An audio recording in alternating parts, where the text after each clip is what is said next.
Күрнекле татар шагыйре, журналист, җәмәгать һәм дәүләт эшлеклесе Роберт Мөгаллим улы Миңнуллин 1948 елның 1 августында Башкортстанның Илеш районы Нәҗәде авылында колхозчы гаиләсендә туа.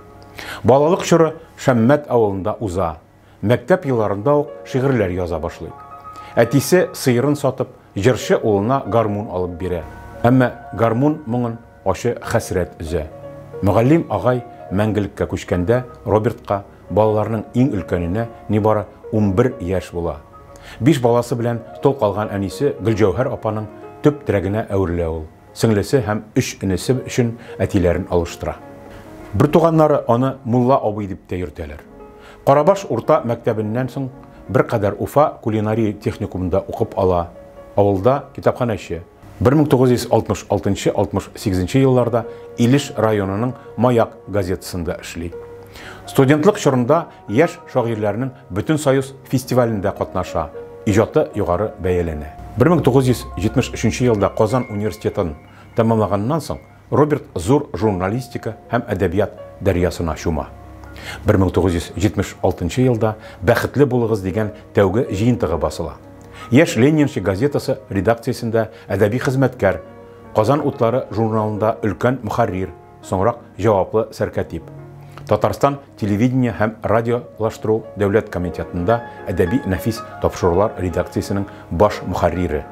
1986-95 елларда яшь Ленинче газетасының баш мөхәррире булып эшли.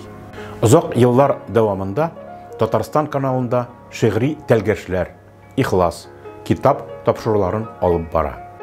Роберт Миңнуллин күрнекле балалар шагыйре буларак танылса да, аның иҗаты атрафлы. Шигырьләрендә шук шаян образлар аша балаларның күңел халәте, интонациясе, алар дөньясындагы мөнәсәбәтләр тирән ачыла. Мәхәббәт лирикасы, туган җир белән бәйле әнкәйләр темасы зур урын били. Әлеге иҗатта асыл хәзинә дәрәҗәсенә күтәрелгән кыйммәтләр аша балаларның берничә буыны тәрбияләнде. Дөньяның гүзәллеген аларның самими күзлегеннән тасвирлау сәләте сәнгатьтә мөкаддәс сыйфат. Ул әдип күңеленең әхлакый сафлыгын чагылдыра. Аның әсәрләре күп кенә телләргә тәрҗемә ителә. Шигырьләре композиторлар Рөстәм Яхин, Сара Садыйкова, Резида Ахиярова, Рим Хәсәнов, Илгиз Закиров, Рәшид Абдуллин һәм башкалар тарафыннан көйгә салынып популяр җырларга әверелә. Әдип 3 дистә ярым чамасы китап авторы. Роберт Миңнуллин 4 тапкыр Татарстан Дәүләт Советы депутаты булып сайлана. 1995-2000 елларда парламентның мәдәният һәм милли мәсьәләләр комиссиясе рәисе. 2000-2004 елларда Дәүләт Советы рәисе урынбасары. Аннан соң Татарстан законнары текстларын тәңгәлләштерү комиссиясе рәисе вазифаларын башкара. Хәлиткеч законнар проектларын эшләүдә турыдан-туры катнаша. 1988-94 елларда Татарстан балалар фондын, 2012 елдан Бөтен Россия татар гаиләсе иҗтимагый фондын җитәкли. Үзенең күп кырлы эшчәнлегендә ул тәүге нәүбәттә һәм үзәккә халык мәнфәгатьләрен, туган телебезне һәм милли мәдәниятне саклау, үстерү мәсьәләләрен куя.